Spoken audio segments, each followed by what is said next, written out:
Hi అండి, welcome back to మోక్ష Vihaan blogs. నేను మీ ప్రత్యూష.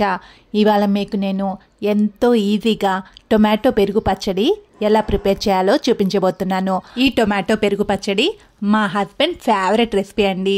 ఈ పెరుగు పచ్చడి ఉంటే చాలు, ఆ రోజు తనకి కర్రీతో కూడా అవసరం లేదు. అసలు ఎందుకు అన్నం కూడా తినకుండా ఒట్టిగానే తినేస్తూ ఉంటాడు. మా హస్బెండ్ ఫేవరెట్ రెసిపీని ఇవాళ మీకు నేను చూపించబోతున్నాను. ఇక మనం రెసిపీలోకి వెళ్ళిపోదాం. ముందు 250 గ్రాముల ఫ్రెష్ పెరుగుని ఒక గిన్నెలోకి తీసుకొని ఉండలు ఏమీ లేకుండా బాగా చిలుక్కోండి. పెరుగుని ఇలా చిలుక్కొని పక్కన పెట్టుకోండి.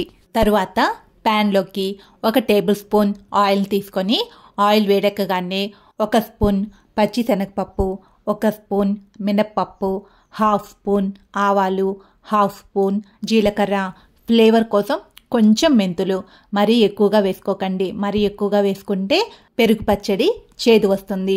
ఇప్పుడు వీటన్నిటిని బాగా వేగనివ్వండి. అవి వేగగానే అందులో 2 ఎండుమిరపకాయలు చిన్నగా ముక్కలుగా కట్ చేసి పెట్టుకున్న ఒక పెద్ద సైజు ఉల్లిపాయని వేసుకొని ఉల్లిపాయని మెత్తబడేంత వరకు వేగనివ్వండి. ఉల్లిపాయలు మెత్తబడగానే అందులో చిన్న ముక్కలుగా కట్ చేసి పెట్టుకున్న పచ్చిమిర్చిని కూడా వేసుకొని వేయించుకోండి. ఈ టైంలోనే అల్లం వెల్లుల్లి పేస్ట్ కూడా వేసుకొని వేయించుకోండి.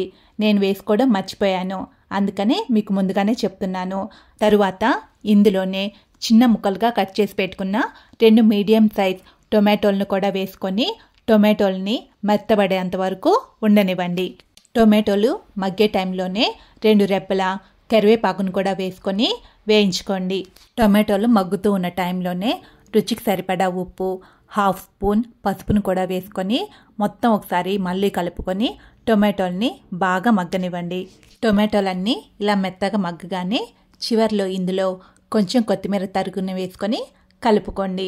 ముందుగా మీకు నేను చెప్పాను కదా, అల్లం వెల్లుల్లి పేస్ట్ వేసుకోవడం మర్చిపోయాను అని, అందుకని ఇప్పుడు నేను చివర్లో యాడ్ చేస్తున్నాను.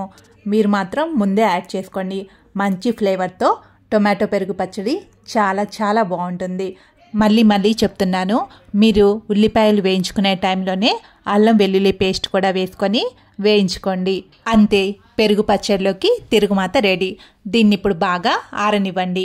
తిరుగుమాత ఆరిపోగానే ఫస్ట్ మనం చిలికి పెట్టుకున్న పెరుగులో ఈ తిరుగుమాత వేసుకొని మొత్తం బాగా కలుపుకోండి.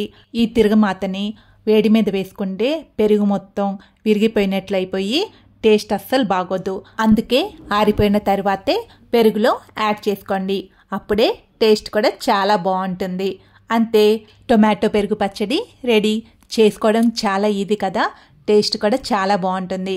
ఖచ్చితంగా మీరందరూ కూడా ట్రై చేసి ఎలా కుదిరిందో నాకు కామెంట్ చేయండి, లైక్ చేయండి, మీ ఫ్రెండ్స్కి షేర్ చేయండి. ఇంతవరకు ఎవరైతే మన ఛానల్ని సబ్స్క్రైబ్ చేసుకోలేదో తప్పకుండా సబ్స్క్రైబ్ చేసుకోండి. Thank you for watching my videos.